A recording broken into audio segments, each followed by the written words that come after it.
বলছি খাবার তো ঠিক আছে, এটা বিশেষ ঘোষণা এখানটা একটু আউট অফ কন্ট্রোল হয়ে যাচ্ছে জায়গাটা।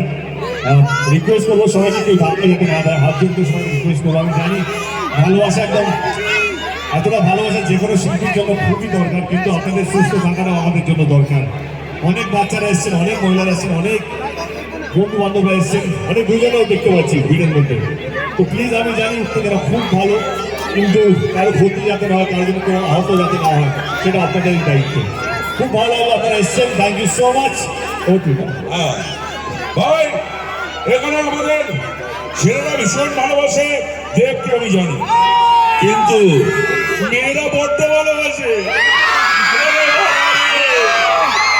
সব মেয়েদের মধ্যে একটাই প্রশ্ন, আমি দেবকে পেতে চাই।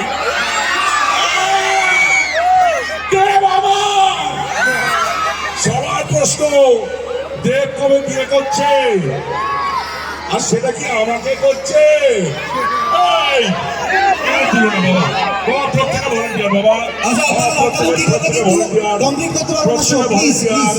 কেউ দিল না, প্রত্যেকে ভলেন্টিয়ার। আচ্ছা, সবার মনে প্রশ্ন, দেব কবে বিয়ে করছে? দেব নিজেও জানে না দেব কবে বিয়ে করছে। তোমাদের মধ্যে প্রত্যেকে চাইছো দেবকে আমি বিয়ে করবো, তাই তো? হায় রে বিয়ে, হ্যাঁ বললে, হ্যাঁ বলে না বলে অনেকগুলো বউ। মানে কি বিয়ে করতেন না বিয়ে না করতেন? বিয়ে করতে খান না, আজকে খাদান নিয়ে থাকি না। আমাদের বিয়ের কথা মনে পড়লো, আমাদের সঙ্গে আমাদের বিয়ে হাইরে বিয়ে হলো কেন, যে মিউজিক ডিরেক্টর সেও এসছে। হ্যাঁ, আমি নীল, আমাদের প্রাণের বন্ধু নীল অসাধারণ সুর করেছে, অসাধারণ গানটা হয়েছে হায় রে বিয়ে। আমরা নীলের কাছ থেকে শুনবো কিছু কথা, এবং নীলের কাছ থেকে শুনবো হায় রে বিয়ে গান শুনবো তো, এবং স্নেহার নাচ দেখবো। নীল নীল আছি কি? কথা বলো। এই তো। আচ্ছা, এখানে আমি শিলিগুড়িতে একটা সারপ্রাইজ দিতে চাই তোমাদেরকেও এবং দেবদাকে অন স্টেজ। দেবদাকে এবং তোমাদের একসাথে একটা সারপ্রাইজ দেবো। বলো কেন, কি সারপ্রাইজ? গানটা গাওয়ার আগে খুব ইম্পর্টেন্ট কথা, তোমাদের মধ্যে অনেকে আছো স্বপ্ন দেখো, দেখো তো? কেউ সিনেমায় কাজ করতে চায়, গান করতে চায়, চাও তো? আর এই মানুষটি যখন প্রথম আমাকে কিশমিশের সুযোগ দিয়েছিল, আমার একটা কথা ক্লিয়ার করে দিয়েছিল যে তোকে আমি এই যে সুযোগ দিলাম, তুই ভালো গান করিস বলে, এরপর তুই যাকে ভালো দেখবি তাকে সুযোগ দিবি। এবার তোর ঘরে দায়িত্বটা দিলাম, সবসময় নতুনদেরকে এগিয়ে আনবি, আমার কাছে নতুন আনবি।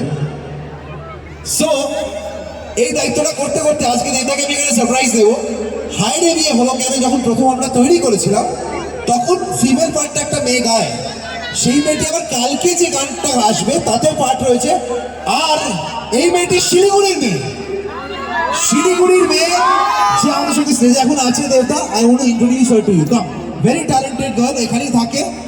ইয়েস, ও কালকে যে গানটা আসে তাতেও শি ইজ আ পার্ট। তো it's a debut in Bangla films. She wanted to thank you on stage. ওর নাম হেমশ্রী। হেমশ্রীর জন্য জোরে হাততালি হোক। সো স্টেজে এখানে কেন? আমি খুবই অনার্ড এখানে দাঁড়ায় এই সিনেমার সাথে যুক্ত থাকতে পেরে। এটা আমার প্রথম কাজ, আসছে তো মানে এত বড় একটা মাস মুভিতে আমার প্রথম কাজ। আমি এখনো বিশ্বাস করতে পারছি না আমি এত বড় বড় তারকাদের মাঝখানে দাঁড়িয়ে আছি। আমার মানে সার্কিট হাউস খুব ভালো লাগছে, আর এখানে আমার ভিড় খুব কিন্তু গর্ব ঢুকতে পারবি হচ্ছে। না ভাই, সো থ্যাংক ইউ পুরো এভরিওয়ান। ভিড় ঢুকতেই পারবি না। Thank you. নীল আগে থেকে বলছে, বলছি হায় রে বিয়ে, হায় রে বিয়ে যখন কথা হচ্ছে তো স্নেহাকে ইন্ট্রোডিউস করলাম, যিশুদা আসতে পারেনি, কিন্তু যিশুদা ফোনে আছে। যিশুদা কিন্তু আওয়াজ শোনাতে হবে। যিশুদা কেন? সবাই একটু শান্ত শান্ত।